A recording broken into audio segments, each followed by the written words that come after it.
Hey guys, Tucker here, co-host of the Portland Real Estate Podcast. Before we get into this week's show, I wanted to let you know that we're currently looking for more projects. So for any of you guys that listen to the show that may be an agent or otherwise that have a property that you're looking to sell, we'd love to hear from you. Obviously, we're looking to purchase properties that are maybe not best suited for the retail market, or maybe they need to be redeveloped. So we do renovations and we do new construction, so we could buy an existing home that maybe it smells like cigarette smoke, maybe it hasn't been updated in decades, maybe it's got some functional issues, some problems like that, or maybe it's just in an area that is best suited to take the house down, partition the lot, maybe build a couple new homes, or just build one new home in its place, and anything in between. So if you guys out there in listening land have anything that would be best suited selling to a development company like ours, we'd love to hear from you. You can go to our website, which is ttmdevelopmentcompany.com, and when you go there, there's a Contact Us tab. Click on that, and you can send us a message, and we'll get back to you shortly thereafter. We'd love to hear from any of you guys out there that have a property like this, and hopefully we can do a deal together.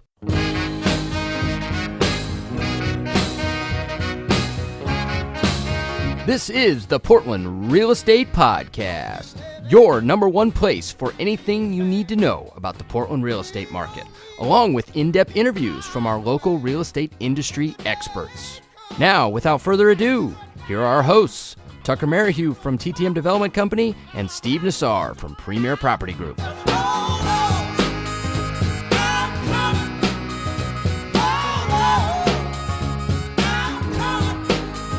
All right, everybody out there in listener land, welcome back. This is episode 83 of the Portland Real Estate Podcast. Hey, we had an amazing show for episode 82 for those of you that did not listen, so go check it out. Great interview with Matt.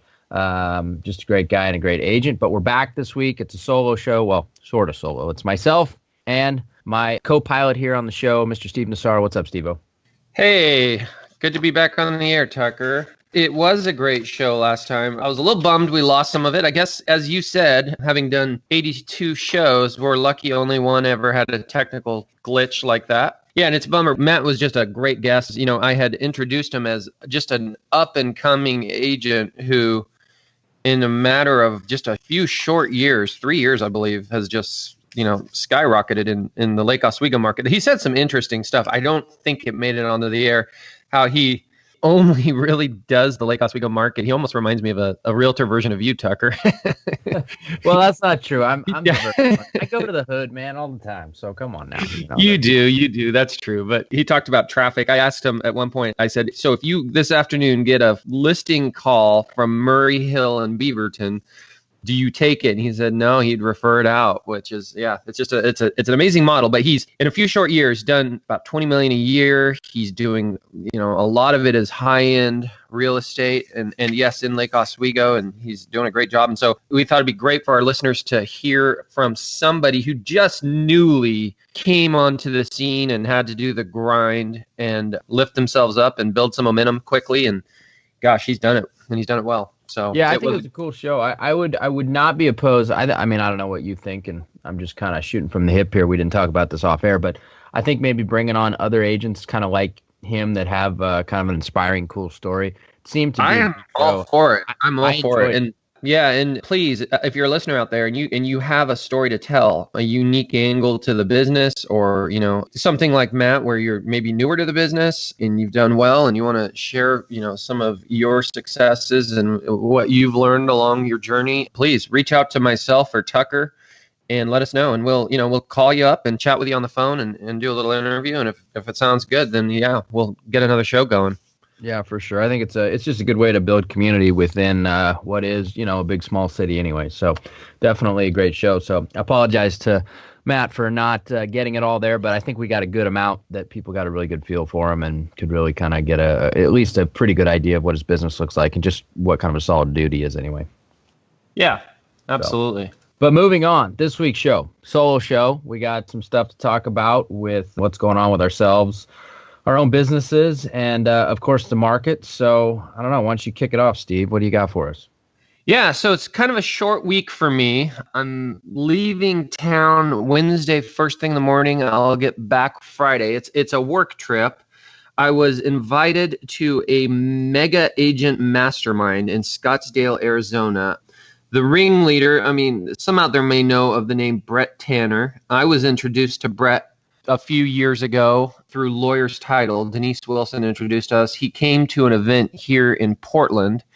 We went to a hotel downtown and he did a little presentation. We had lunch. And I was pretty impressed with some of the systems and efficiencies he laid out. In fact, a few of them I used today with regards to email and email systems management. There was a few key nuggets I got from him. So I'm looking forward to that. There's going to be quite a few other agents there, and we'll all share what we're doing and marketing systems, team structures. There was talk about, different lines of revenue, streams of income, I guess was a term used. So we'll see what some of them are saying about that. So that's coming up here in the next couple of days. As an agent myself, gosh, we're just busy. I'm super happy about it. Lots of listing appointments. I'm going to probably 3 to 5 listing appointments a week and getting a lot of them, fortunately. And a lot of them, it's kind of that thing, I've often said on this show is, I like my listings to have babies, and by golly, they're breeding like little bunnies, Tucker. Would you just side thought here? I don't want to rabbit hole, no pun intended, our conversation here. Do you think that there's a lot of more inbound listing leads coming into your sales funnel right now? Or do you think that because of marketing and just your business is growing, or do you think there are people that are just trying to take advantage of what they perceive to be a, maybe peak or close to peak of market and trying to cash out equity?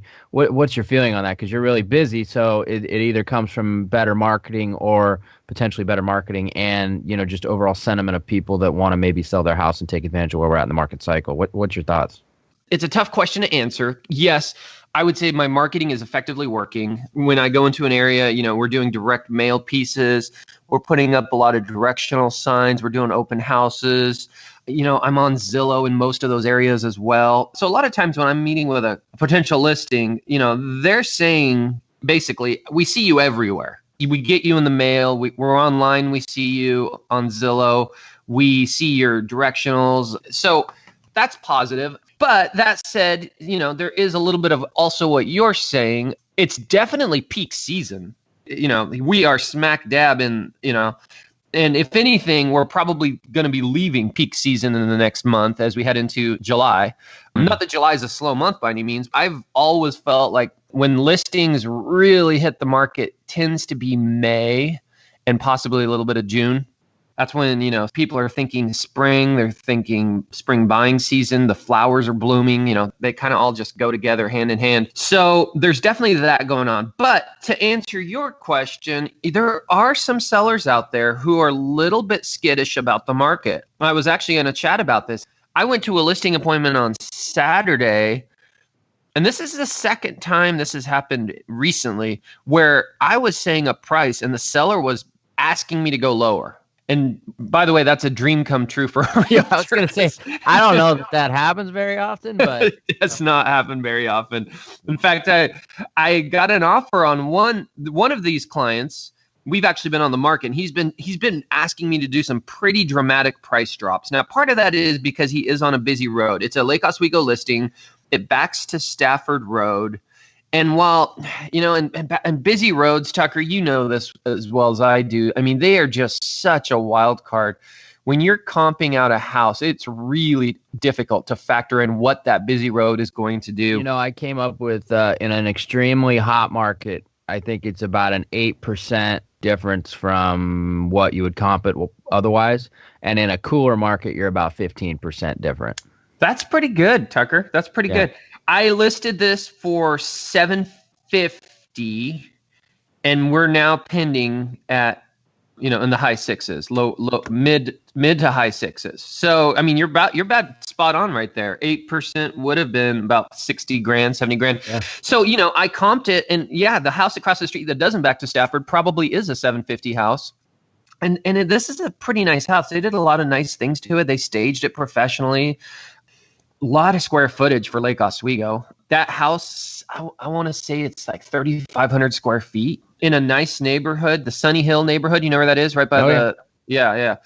But it got me. I was just like, it was one of those things where we put it on the market, and a combination of two things. First of all, he was really motivated. He wanted it gone. And he told me in one conversation, he said, hey, I'm a little nervous about this market. I think interest rates are going up. I think things are going to change, and I don't want to, get caught in that. So, within a couple weeks, he was asking for a 50,000 price reduction, which is not normally something that we would do. But I kind of kept having to go, no, give it a little bit more time. The feedback's not definitively saying we're that much overpriced.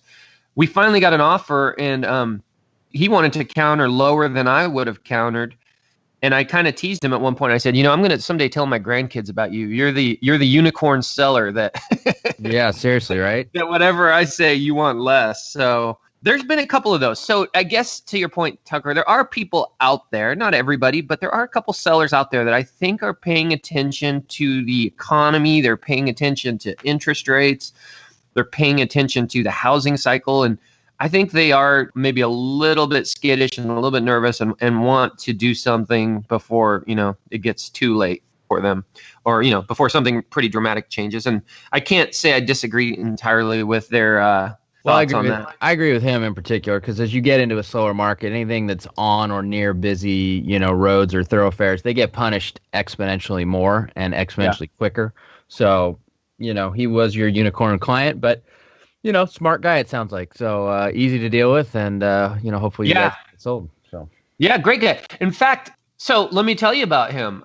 We were in the Oregonian this last week. Any of our listeners, if you want to Google Oregonian home selling etiquette, just Google Oregonian home selling etiquette. He's an attorney. He's a nice guy. I've really enjoyed working with him. When we first hit the market, I told him about some of the marketing I would be doing around him, some of the door hangers we'd put out about the open house and that there's a home available in an area. I also told him about some postcards we'd be sitting on the area. He goes, you know what? I'd like to get in on that. I want to send a nice little letter to all of my neighbors, kind of just letting them know that we're on the market. If you know someone looking to move, let us know. But it wasn't just him, selfishly trying to promote his house. He also said, we've lived here for 30 years. We've raised our family here, and we're sad to see the area go, but it's time to move on to the next chapter. And if you Google the article, you'll see a little bit more about what he wrote. Somehow the Oregonian picked up on this, and they wrote up a nice piece about what he did. And they said, what a gracious seller to actually reach out to his neighbors and give them a nice sign off and very good etiquette. It mentioned me by name briefly. I was just a little blip in the article, but that was kind of interesting. And that's the same property. It's on Living Good in Lake Oswego, and it is pending sale now too. So it even mentioned that in the article. So there's a little bit more about that. But back to myself, as an agent, we've been dealing with the coming soon. We're going to have to get Joe on here. I know it's been a little while, and maybe in the next couple of weeks, we'll get Joe Festolo back on here. I'd love to see his thoughts and what he's experiencing. But, as we had done our show with RMLS, they did finally in May, it's been about a month now, they rolled out some pretty big changes. The coming soon one. Have you noticed anything with it, Tucker? I mean, is it on your radar? A little bit. I mean, it's funny because I've actually been behind the scenes looking at a quote unquote coming soon with Joe. It's a client of his that we may end up purchasing that's near the lake to do a big renovation on. But he's not technically, there yet in terms of the coming soon status. But I've seen a little bit of it. I've heard, I guess I have, from what I've heard so far, and you only hear the bad stuff, right, most of the time. But what I've heard is the people that are basically trying to exploit it. I've heard some stories and, basically client capture, lead capture, cornering people. I've heard that stuff, kind of some murmurings more than anything else. But we're about to utilize it ourselves for a couple of projects here very shortly. So, I think overall it's a very positive thing, but sometimes you only hear the negative stuff, right? So, yeah. It's interesting how it affects builders because in theory, obviously, not everyone plays exactly by the rules, and there are some gray areas because you're not a realtor, so you don't need to abide by those rules. But then again, none of our sellers are realtors, and we're still kind of on the hook to watch over them and get them to help us play by the rules. But for builders, even something as silly as when you're building a house, I think the new coming soon rules, unless they state that you really can't have a sign saying, coming soon or being built or something like that. So it's going to be interesting to see how it affects builders. Have you been talking to anyone about that? I mean, is that on your radar? I mean, if we're going to put it on RMLS, we'll abide by it. But prior to that, we can do whatever we want, right? I mean, at that point, it's my world, and I can, I make the rules. Yeah, I will tell you, the loophole that you can use to your advantage, Tucker. Don't sign a listing contract. I mean, that's really well, the loophole. Little secret is that we list everything in house, so I don't sign anything. That's what I'm saying. Well, there you go. There you go. So. Because with the new coming soon rules, it is really difficult. I learned this 2 weeks ago. I've got a listing that's coming online in about a month. And then we're talking to a buyer who it's an identical match to what they want. They wanted Mountain Park with views and a yard, which is kind of rare, right? There's not a lot of properties in Mountain Park with views and a yard. Usually it's one or the other. And I've got a listing coming online like that. And so I'm talking to this lady and she's like, I would love to see it. And I'm like, I mean, because with the coming soon, if it's a coming soon, you can't show it. And so it's just incredibly difficult to show a listing prior to it being active if you're following the rules, which I always try to do, right? So finally, after talking with my reviewing broker and just brainstorming, it occurred to me the one little loophole, and I asked him, I said, I'm not trying to break any rules. Is this okay? And he goes, yeah, if you don't have a signed listing contract yet, which I didn't at that time, then you're not breaking a rule by showing it. Because it's when you sign the listing contract that now you're saying, hey, this is either coming soon or it's going to go active on this day, and those are the only times that you can start to show it. So we did set up a showing for her just to see, because what we didn't want to do is make her wait a month to see it, and in that month we're not able to do anything else with her because this house is out there as a property that maybe could work for her, and it ended up not working for her. So it's fortunate that we got that figured out sooner than later, but. Yeah, it's kind of a big deal. This coming soon. It's really been a big change. I mean, I don't feel like the sky has fallen. I don't think, it's had a horrific impact on the business per se. It's definitely changed our systems up a little bit. One thing we're finding out is as I'm going to listing appointments up front, I'm starting to try to remember, and it's taking a little bit of. It takes a little bit of effort to get in that habit, that I need to snap a little photo of the house on my iPhone.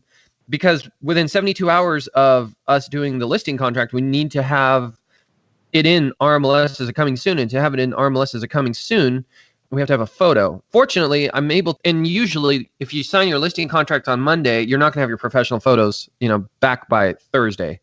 Normally, that's just not the timelines it works with. So fortunately, the coming soon status, when you look at those coming soons in the MLS, they have in huge letters across the front photo, coming soon, no showing. So the quality of the photo is not hugely important because it's kind of just it's a preliminary photo.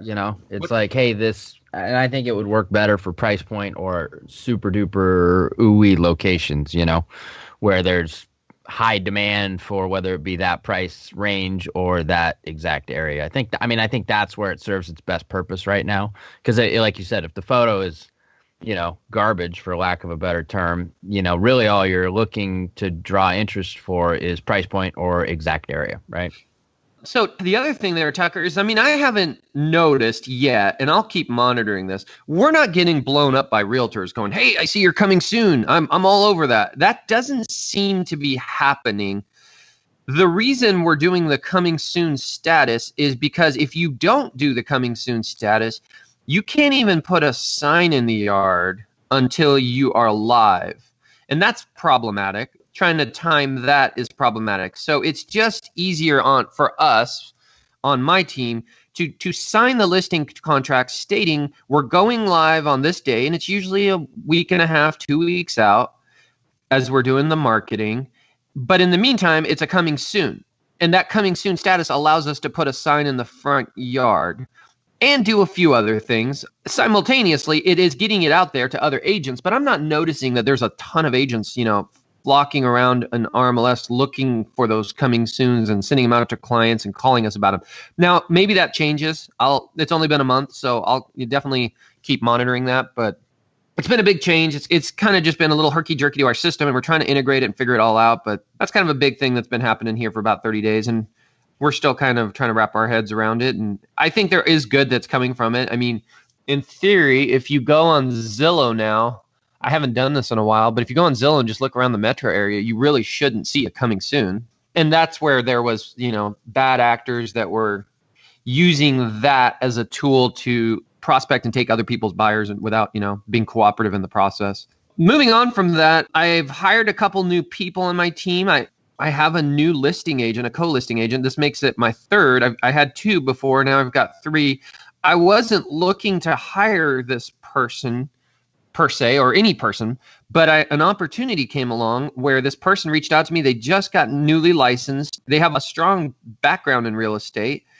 And just as important, they've got some great contacts in real estate. So this agent reached out to me. She just got her license. Her really good friend is a large builder on the east side. I won't say the name, but we've tried to have him on the show, and I bet we will get him sooner than later. And I think I know why you hired her. Yeah. And she said, he asked me to reach out to you. Said, you've got a good reputation, you run a good team, and he's looking to expand, the agents he works with, and he thought I'd be a good fit for your team. He wants to send me some business. So I said, you have my attention. Let's meet.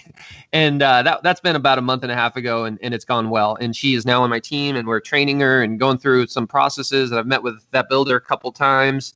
So I'm excited about that. Should give us a new foray into some new construction, which believe it or not, has been growing for me.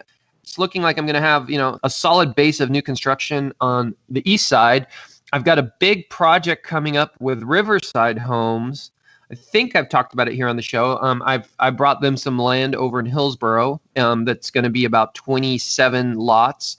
Right now, they're in the development stage of it, and I think January they're going to start building homes. So probably by next summer, we'll have a nice subdivision out there. And then for years now, I've had a good friend of mine who's a builder in Salem area. He's been cranking out some homes, and he's doing pretty well. He's doing about, 10, 15 a year there in Salem. And I'm on all of those. So definitely getting more and more experience with new construction. And one thing I would say about my business that I appreciate is I'm pretty well diversified. I've started to do more luxury, higher end homes recently. So I kind of like the mix of having, the way I see my business in the near future is that it feels like it'll be about 25% new construction, 25% maybe higher end homes, and then about 50% bread and butter, your more standard homes. And it's kind of a nice mix to have that diversity, because I'll tell you, some of my higher end stuff, Lake Oswego is not flying off the shelf right now. I don't know what you're experiencing, but some of it, it's just they need a little time on the market. They need to age a little bit, and they need some people to go through them. And I have my thoughts on it. I think the right product that's priced properly is flying off the shelf. I think that the problem with Lake Oswego in terms of realtors trying to, solidify listings and get clients and then ultimately market properties is you can frame a price virtually however you want, because there's comps all over the board, weighted towards the higher end, of course, because it's Lake Oswego, but there's comps all over the board. And I think the problem is a lot of people have bought listings in terms of framing those prices with superior product, whether it be location, street, functionality, overall look. The right product is selling to, very quickly still there. But for example, there's there was a builder that put 3 homes in a particular lot, and they're having a hard time selling a couple of them right now. And we had a very similar sized lot, and instead of building 3, we built 2. And so we're putting 2 homes out at a higher price, but they're the houses that have the feel and the look of exactly what that buyer wants. And so I anticipate they'll sell very quickly. But we've looked at all of our competition, and I anticipate some of the competition is going to be priced about the same, but they're going to have that time on market like you're talking about. So I don't think it's a Lake Oswego thing. I think it's a builder screw up thing, for lack of a better term. They did maybe a 2-car garage instead of a 3-car garage, and they're trying to sell something for more than $1.3 million. Well, that's going to be really tough to do. And they don't understand that until they get to finished product, and then they're screaming at the realtor why their 1.449 listing isn't selling, right?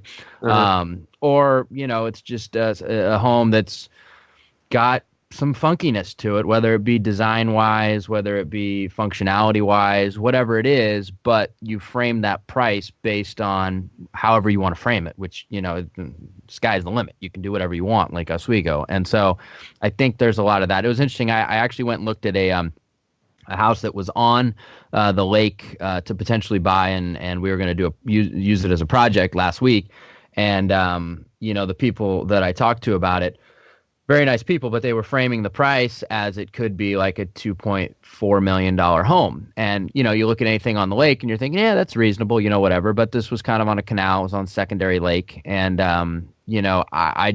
I thought maximum it's probably like a $1.95 million home. Was it a fixer, Tucker? It was livable, but just kind of funky. It was good size, Still had a lot of square money. footage. Yeah, and so what I told them is I said, look, this isn't going to be for somebody who renovates. You're not going to have somebody that comes in like an interim buyer like me that's going to do this because it's going to take too much money. It's an all or nothing kind of house. And I think ultimately the way you need to sell this house is as an extreme value to live on the lake. Maybe they'll do it, maybe they won't. But the point is that some realtor could probably come in, look at it and be like, well, it's got a little bit of functional obsolescence, but it's such an amazing view and it's the lake life and we can comp it at, 2.15 or something like that. And then it'll sit out there and it'll be stale, right? And it'll sit. And so I think that just executes my point. That's really what I'm trying to do here is that you can frame pricing however you want. But it's usually the reason why a lot of stuff is sitting is number one, they frame pricing wrong, or number two is builders have made mistakes in how they built the house. I totally agree with you, Tucker. It can be tricky to comp in Lake Oswego because there is stuff all over the board. And it's kind of like the way I always explain it to clients is we can't cherry pick comps, right? That's what it comes down to. When you say framing it right or wrong, whatever you want to term it, sellers have a tendency, I've met with a couple recently, where they cherry pick their comps. They'll go, oh, this one sold for 1.2, and this one sold for 1.3, and this one sold for 1.5, and they disregard the 7 that sold for 950, right? And right. They're just looking through rose-colored glasses of the ones they want to see. And the other thing about Lake Oswego now, and you probably realize this, is that back in the day, there were certain pockets that got high price points, right? And that was it. The rest of it was quote unquote affordable Lake Oswego, but there were certain pockets that got high price points. Now you can sell a $2 million home all over Lake Oswego now, right? It's not just limited to, just a few spots. And so that has added to, like you said, cherry picking your comps because there's a variety of stuff, not just selling at 2 million, but let's say 1.1 or 1.4 or whatever, right? That's all over the place. So now that makes it a lot easier to skew the data in the eyes of people that really aren't experts in, what stuff should really sell for in that market.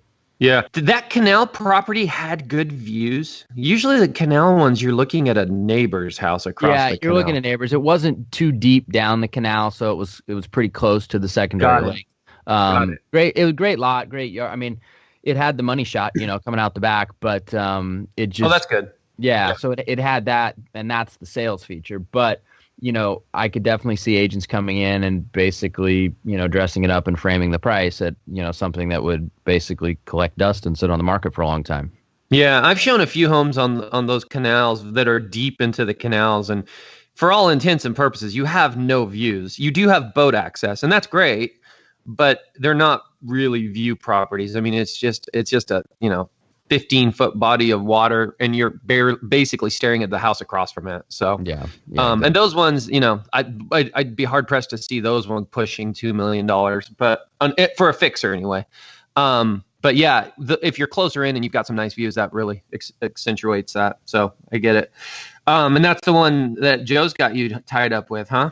No, this is actually right around the corner from that. Just coincidentally, happened to be in the same week. I got a call from Joe, and then I got a call from these folks as well. So I was looking at both, and Cool. Joe's is a little more challenging house in terms of lot size, and there's a historic tree.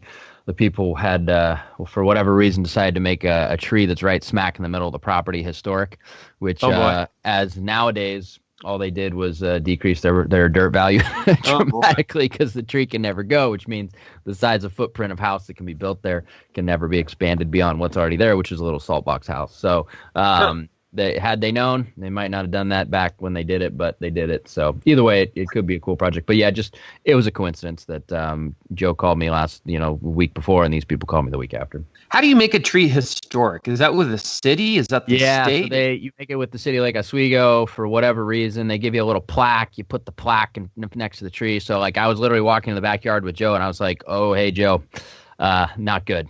And he's like, well, it's like, see that little metal plaque right there? That means this thing is, you might as well, it'll be a federal felony if you cut this thing down, at least in Lake Oswego, So, well, it's already hard enough in Lake Oswego to cut down a tree. Why would you want to need to make it harder? So what's the advantage to the seller? Does it help their taxes or something? No, nothing. There's no advantage. It's just simply to have a historic tree on your property, which to some people, that gives mental value. To the market, it gives $0 value. Yeah. But I'm sure people would argue with me on that. If they got enough mental value from it, they think somehow, some way that would give market value. But it doesn't. And nowadays in Lake Oswego, the problem is that most of these older small houses, values have improved so much. The city's grown up so much that if you have an old little house on a at least normal sized lot, most of the time that house has exceeded its lifespan and the dirt's worth more than what's there. Mm-hmm. But if you have a historic tree that's anywhere near where the footprint would be for a new house that's got a little bigger building envelope, guess what? You can't build that new house most of the time. So, Have you done a project on the lake, Tucker, before? So we're doing the closest thing. Well, the one I looked at was last week was on the lake. We haven't done one per se on the lake. The closest thing that we have done or are doing is one that literally it looks over lake view and looks over the entire lake. So it's a lake view, like literally panoramic view of the entire lake lot, but not on the lake itself. Is that Upper Drive? Yeah, it's on Upper Drive. So there's actually, it's been a huge pain in my ass because we've been working with the city for 3 years now, this has been a massive anchor project for me. But 3 years to install a storm system, which now city approved our plans. They're going to do a cost share with us to basically solve all of the stormwater issues on Upper Drive, which there are a lot because they don't have a storm system there that can basically handle the runoff that's already going into it. And so we're installing a line that goes off Upper Drive, down our driveway, down the back of our property, under the railroad tracks, and then into a catch basin on Lakeview. And a couple years from now, they're going to do a big Lakeview redevelopment project. So Lakeview will be real swanky and cool with like bike paths and running paths and all that. But they preemptively want to get this put in. So we're doing a cost share to put in this giant public improvement. Once that happens, then we'll be able to build this property. It's been a long time coming. But the good news is to the right of me, somebody's paying $2 million for the dirt that's right there that has basically the same view, and they have about 75 trees to contend with. So they really want a lot of headache and brain damage to get that developed, but they're also paying a high price tag to do it. So, yeah, I just closed a new construction on Upper Drive Friday, believe it or not. I forget the builder's name. It's Realty Trust that is listing. Yeah, I know exactly the project. I know exactly the builder, and I know exactly the house. So. Yeah. There's a few of them there. Yep. I thought about you. I was like, this is Tucker's wheelhouse. He loves Upper Drive. You live right around there, and I know you've done a ton there. So, yeah. Sure. Anyways, kind of moving along. I'm also looking at there's another land opportunity in Newburgh that is on my radar. I'm kind of talking to some sellers there, and I might shop it around to a couple different developers just to see what we've got. I'm not 1,000% sure it's doable. It is supposed to be going into what is Urban Growth Reserve, Tucker? Actually, let me ask you. You know this stuff. Well, I should know it better. I believe it's what's on the docket for potential inclusion upon the next meeting, but I could be wrong there. So when they're in the reserve, can you fast track that and get them out quicker? That I do not know. Okay. That would be a good question for, I bet if we had Randy back on the show, he would have the answer to that. Yeah, interesting. So I'm looking at a place like that. Let's see. As far as listings, I've been doing a few tenant occupied listings. Those are such a pain in the butt. In fact, one of them. Yes, they are. One of them, I met with the seller. We came up with this elaborate plan to incentivize the tenant to be involved in the process. They had some nice furniture. That's usually the wild card. If they don't live like pigs and they've got some nice stuff, you're like, okay, we'll put you on the market while you're there. And I said, throw them $50 a showing or $50 an open house, reduce their rent $500 a month. Get them to play ball, get them to be on board, and he did, and they thanked him, and then they didn't return another call. And we would call and try to set things up So luckily we hadn't gone on the market. We were just trying to book, photos and stuff. And so that one, he's moving the tenants out, and that didn't work so well. So it's always an interesting challenge when you have tenant occupied listings. I could do a whole podcast about, the pros and cons and how to angle them. And I got an answer for you. Unless it's a tear down, don't. Yeah. just move them out. Just move them out if at all possible. I know everybody wants to keep the rent flowing, but God, it's a pain in the butt. So. Well, but another one of them I have is in Portland, and it's 90 days. I mean, she wants to move the property. She's going through a divorce. This is a different one. Right. And she calls me up. She's like, I need to get this thing on the market right away. And I'm like, you've got tenants in there? And she goes, yeah. And I go, you got to give 90-day notice. And so, yeah, it gets a little trickier when people, they want to do something, they want to do it soon. But yeah, and the last thing I'll say about my personal business, I've got a short sale closing soon. Remember those, Tucker? I think I remember what those are.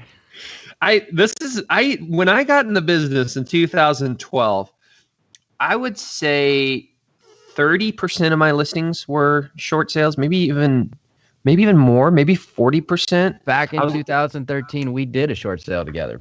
We did one together. Yeah. It was a very successful one. And I got to relist it with you and had a great experience. Yeah. We sold it as a coming soon, by the way. Yeah. My office is actually a stone's throw away from there now. We back to Carmen there on Meadows Road, and gosh, you could actually walk out the back and through the little trees there and be there in 10 seconds. But it's kind of crazy.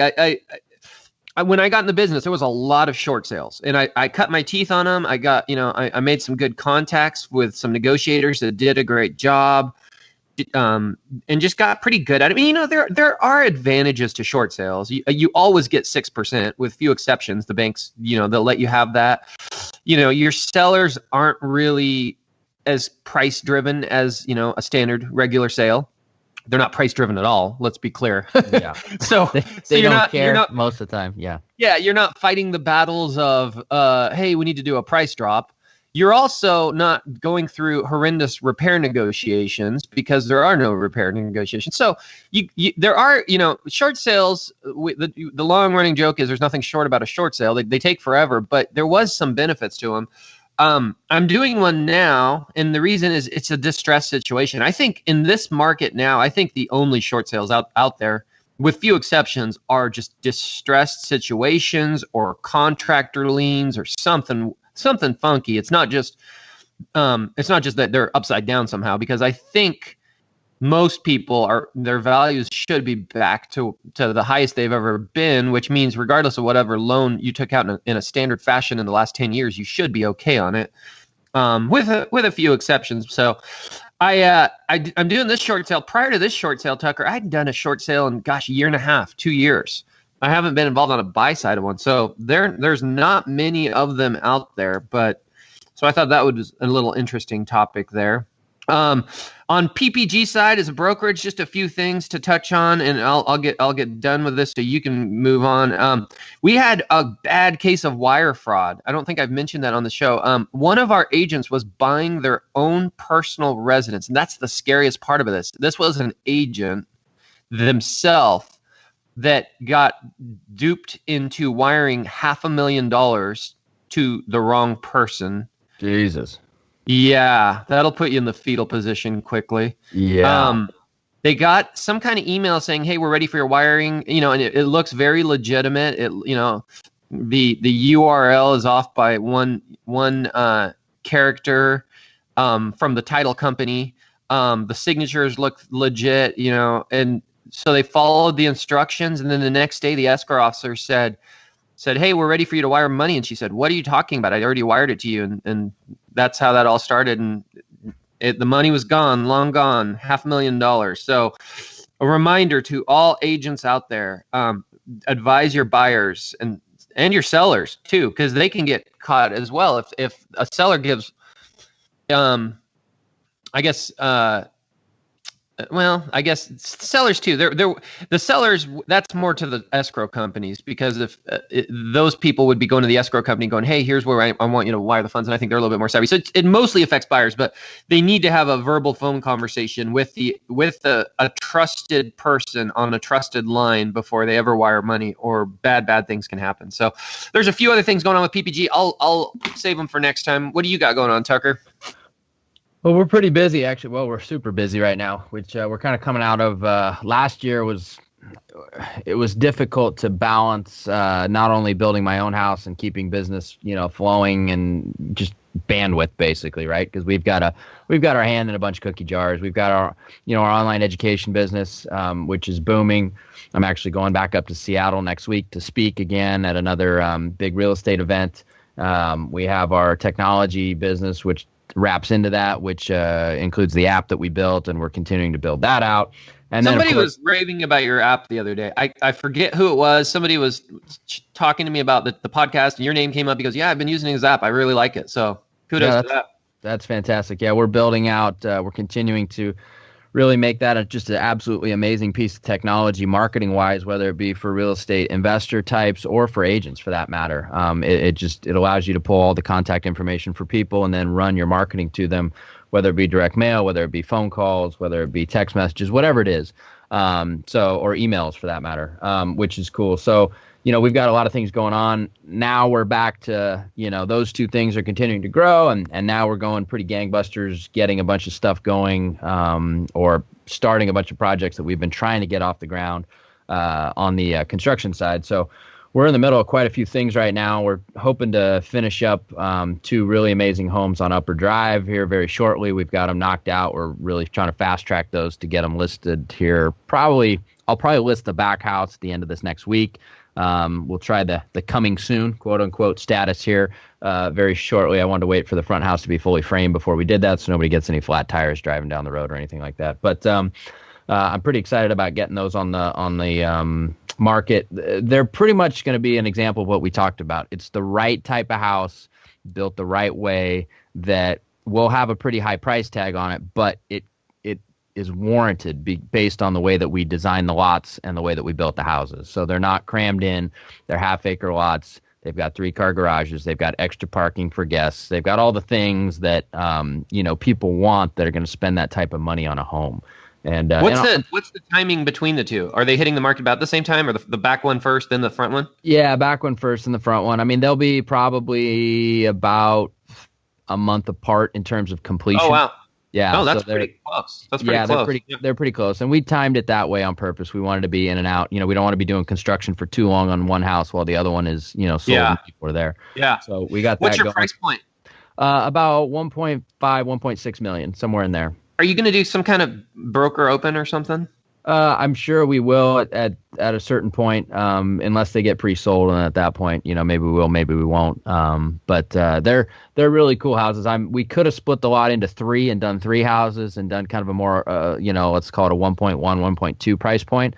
But I'm glad we didn't, because I think that these are they're just going to be superior in all aspects to a lot of our competition that might have done that or have smaller, more cramped lots, or just didn't have quite as much to work with, because we had an entire acre that was literally flat, which is hard to find, especially in an area that's as hot as that Upper Drive area has become and will continue to improve just with the Boone's Ferry project. And it'll be kind of the trendy, more conveniently located part of Lake Oswego. So I see that area only having continued upside, really. We're excited to get that going. I agree. Like I said, we finally have a path to building on our view hut, which has been great. Super stoked about that. We'll get that storm system put in, and we're waiting for railroad approval on that, which should be here shortly.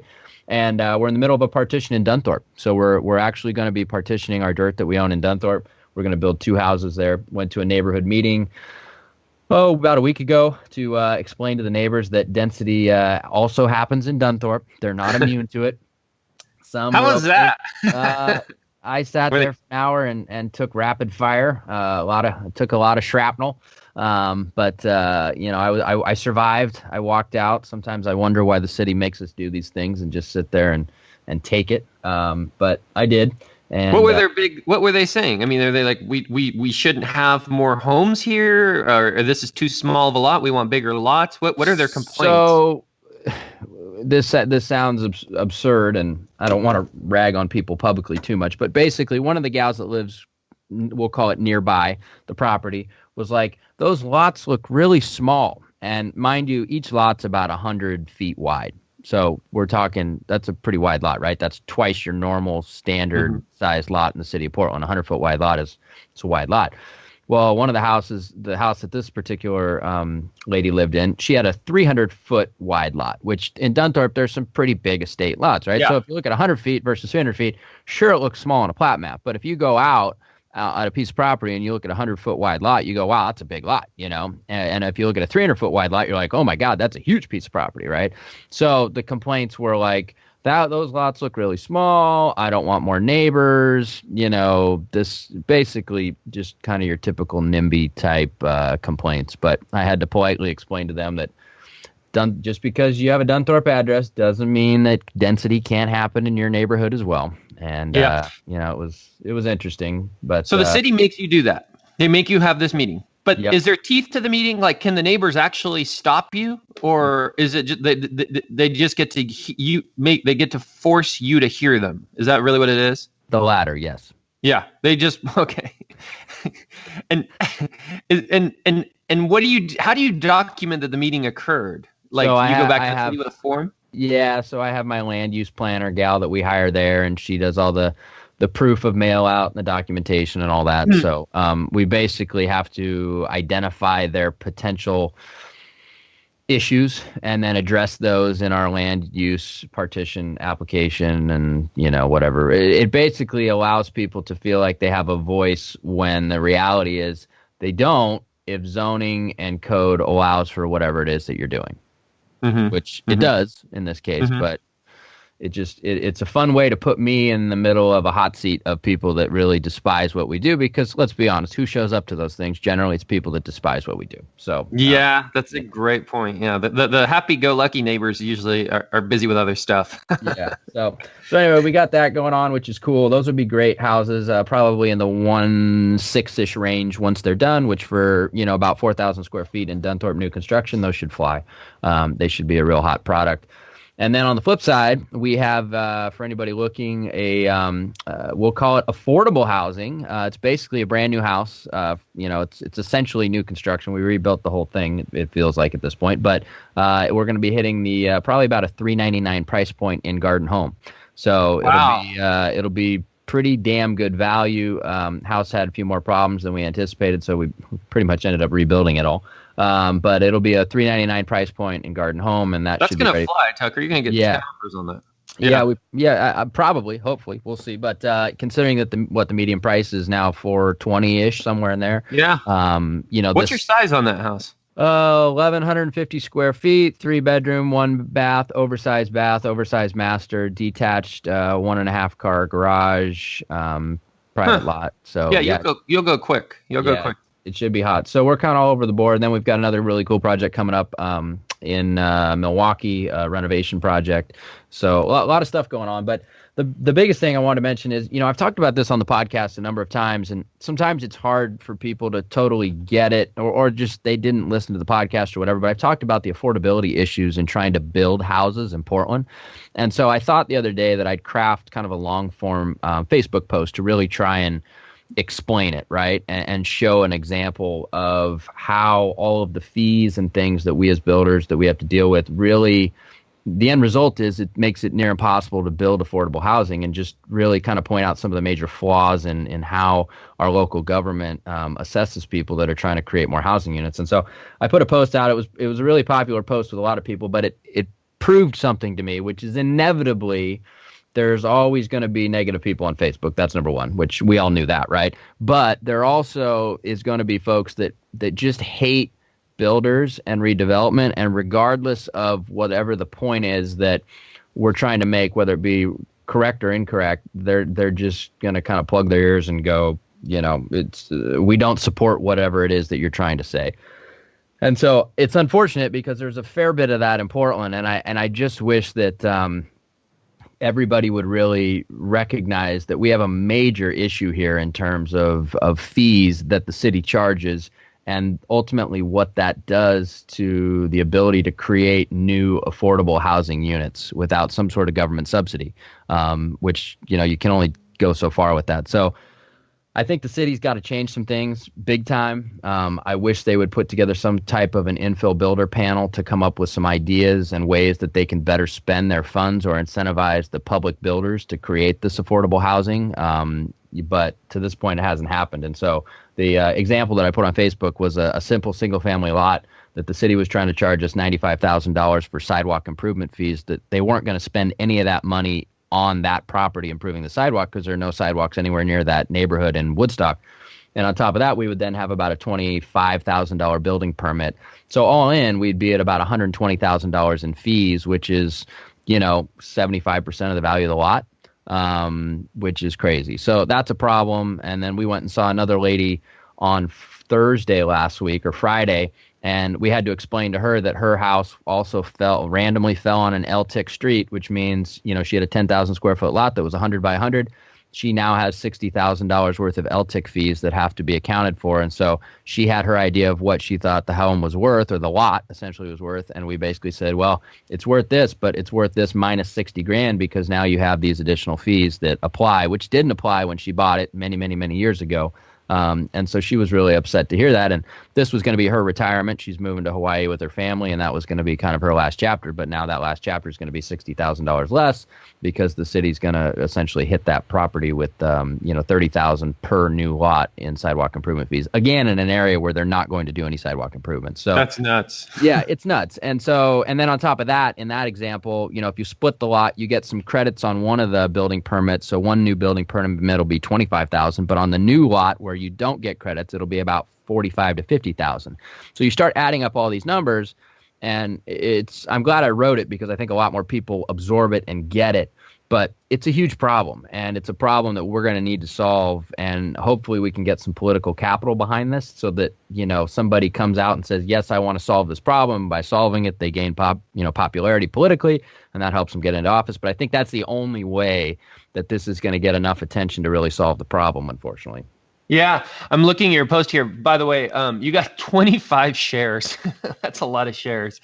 And yeah, a ton of likes and comments. Randy Sebastian was on here a few times. So what does LTIC stand for?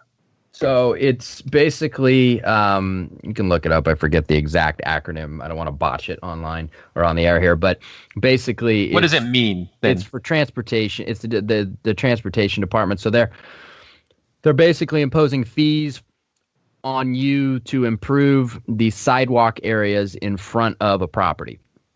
So they're essentially saying that you need to pay $600 per linear foot of road frontage of your property to the city to potentially improve the road frontage, which 9 out of 10 times doesn't happen because most of the areas in which LTIC applies, there are no sidewalks. And so why would you put sidewalks in front of a house where there's the 200 houses around it don't have them? It'd be building a bridge to nowhere, right? So instead, that money goes into a general fund and they spend it how they want.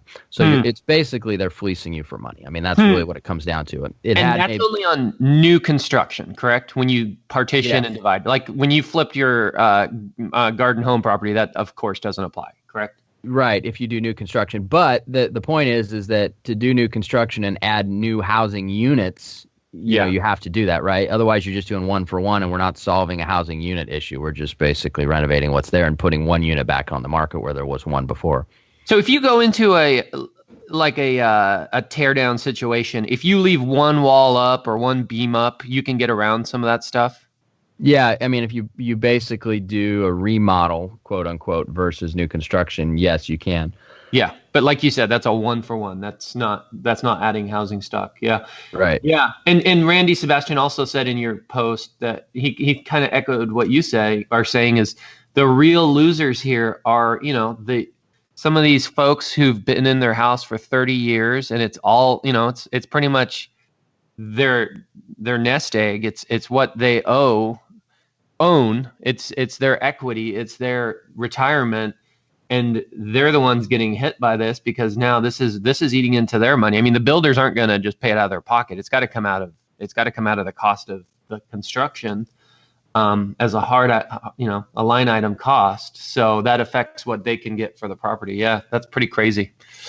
Yeah. So anyway, that's pretty much what's going on with me. I know we've been going pretty long here. Last thing I just want to add before we, peace out here for this week is that we are adding a new agent to our team. I think I shot you an email about it. So if anybody listening, we've got a couple people that have reached out to us already, which is great. But we're going to add a retail sales agent that basically can work a lot of the leads that we get into our company here on a daily basis that don't fit within the box of what we do, but there's still people that are looking to sell, and with the right person, we can do a pretty cool handoff, and hopefully have a great book of business filled up for them. That's a win for the company and win for them. So yeah, if you're an agent out there looking for a great gig, call Tucker up. He'll keep you busy. That we will. So yeah. But all right, well, we've been running for about an hour, so long show, lots to talk about. But before we leave for this week, any parting words of wisdom, advice, or otherwise? It's good to be back on, and we will reach out to Joe here in the next week or so and line him up, and we'll get back into some Best of Masters topics. It's been a little while, so I think there'll be some good topics to hit, and I'd love to chat with him about the coming soon and what he thinks of it and some of the other new changes we've seen going on around us. So for sure, listen for that. Joe's always a fun guy to have on the show. Yeah, no question. So, all right, everybody, this wraps up episode 83. We'll see you all on the next one.